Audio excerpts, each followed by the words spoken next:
അലോപ്പതിയിൽ ഉപയോഗിക്കുന്ന ഇപ്പോൾ cardiac stent എന്ന് പറയുന്ന സാധനം, അതിന് ഏകദേശം $10 നിർമ്മാണ ചെലവ്. എന്ന് വെച്ചാൽ 700 രൂപ കൂട്ടാം. അത് ആശുപത്രികളിൽ ആൻജിയോപ്ലാസ്റ്റി ചെയ്യുമ്പോൾ അതിന്റെ വില 1,40,40,000 രൂപയാണ് മിനിമം. അതിൽ 35,000 രൂപ ഡോക്ടറുടെ കമ്മീഷനാണ്. ഒരു മനുഷ്യന് കൈ കിട്ടിയാൽ ഒരു ഉപകരണമായിട്ടാണ് അവർ കാണുന്നത്, ഓപ്പറേറ്റ് ചെയ്യാനുള്ള ഒരു വസ്തു. അലോപ്പതി മരുന്നിന്റെ ഏറ്റവും വലിയ പ്രശ്നം എന്ന് പറഞ്ഞാൽ രോഗത്തിന് മരുന്നെഴുതുക എന്നല്ലാതെ രോഗം വരാതെ എങ്ങനെ നന്നായി ജീവിക്കണം എന്നുള്ളതിൽ അലോപ്പതിയിലില്ല. രോഗം വരട്ടെ, വന്നോളൂ, ഓപ്പറേറ്റ് ചെയ്യാം, വന്നോളൂ, മരുന്ന് തരാം, വന്നോളൂ. ഈ ബ്ലോക്ക്, ഹാർട്ടും ക്യാൻസറുമാണ് ഏറ്റവും വലിയ വ്യവസായം. വ്യവസായമാണ് ഹാർട്ടും ക്യാൻസറും, വ്യവസായമാണ്. ക്യാൻസറിന് ചികിത്സിക്കുന്ന ക്യാൻസർ സെല്ലുകളെ കൊല്ലുന്ന നൈട്രജൻ മസ്റ്റാർഡ് ഗ്യാസ് എന്ന് പറയുന്ന ഒരു വസ്തു, അത് വെടിമരുന്നുണ്ടാക്കുന്ന സാധനമാണ്. അത്രയും ശക്തമായ മാരകമായിട്ടുള്ള ഒരു സാധനമാണ്. അത് ആണ് ഈ കീമോതെറാപ്പിക്ക് വേണ്ടി ഉപയോഗിക്കുന്ന മരുന്നിന്റെ അടിസ്ഥാനം. ഈ സാധനം ക്യാൻസർ സെല്ലുകളെ കൊല്ലാൻ വേണ്ടിയിട്ടാണ് ശരീരത്തിനകത്തേക്ക് കടത്തുന്നത്. പക്ഷേ ഈ സാധനത്തിന് അറിയില്ല ക്യാൻസർ സെല്ലേതാണ്, സാധാരണ സെല്ലേതാണെന്ന്. അപ്പൊ എല്ലാത്തിനെയും നശിപ്പിക്കും. അതുകൊണ്ടാണ് മുടി കൊഴിയുന്നത്, പലതരം രോഗങ്ങൾ വരുന്നത്, പല പകർച്ചവ്യാധികളും ആ സമയത്ത് ഇവരെ കയറി പിടിക്കും. ചില അണുബാധകൾ ഉണ്ടാവും.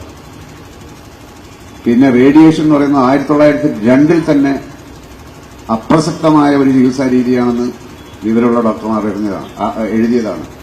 ലോകത്തിലെ ഏറ്റവും വലിയ ഡിഗ്രി ഹോൾഡർ എന്ന് പറയാവുന്നത്, ഡിഗ്രിയല്ല, അദ്ദേഹത്തിന് 2 നൊബേൽ പ്രൈസ് അൺഷെയർഡായിട്ട് കിട്ടിയിട്ടുള്ള ആളാണ്, ലൈനസ് പോളിംഗ് എന്ന് പറയും. മാത്രമല്ല 47ഓളം doctor of science and PhD, അത്രയും വിദ്യാഭ്യാസമുള്ള, അത്രയും പഠിച്ച, അത്രയും റിസർച്ച് ചെയ്തിട്ടുള്ള ഒരാള് ലോകത്തില്ല. അദ്ദേഹത്തിന്റെ പുസ്തകങ്ങളിൽ നിന്നാണ് ഞാൻ പലതും പറഞ്ഞത്. വൈറ്റമിൻ സി എന്ന് പറയുന്നതാണ് മനുഷ്യന് ഏറ്റവും കൂടുതൽ ആവശ്യമുള്ള സാധനം, വൈറ്റമിൻ സി.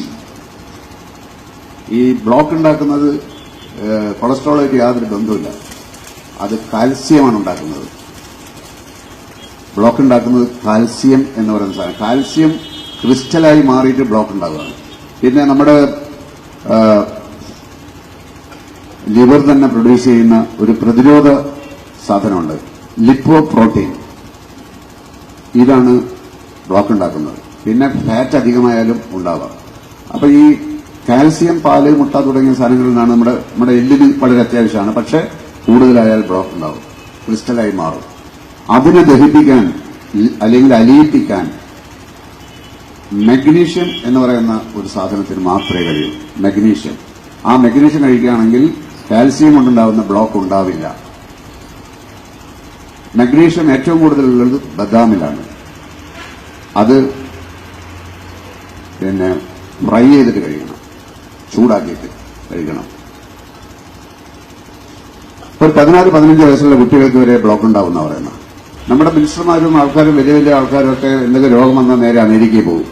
പക്ഷേ എത്രയോ ആയുർവേദ ആശുപത്രികളിൽ അമേരിക്കയിൽ നിന്നുള്ള ആളുകൾ വന്ന് ചികിത്സിക്കുകയാണ്. ആ സത്യം നമ്മൾ അറിയുന്നില്ല, വേണ്ടത്ര ആളുകൾ മനസ്സിലാക്കുന്നില്ല.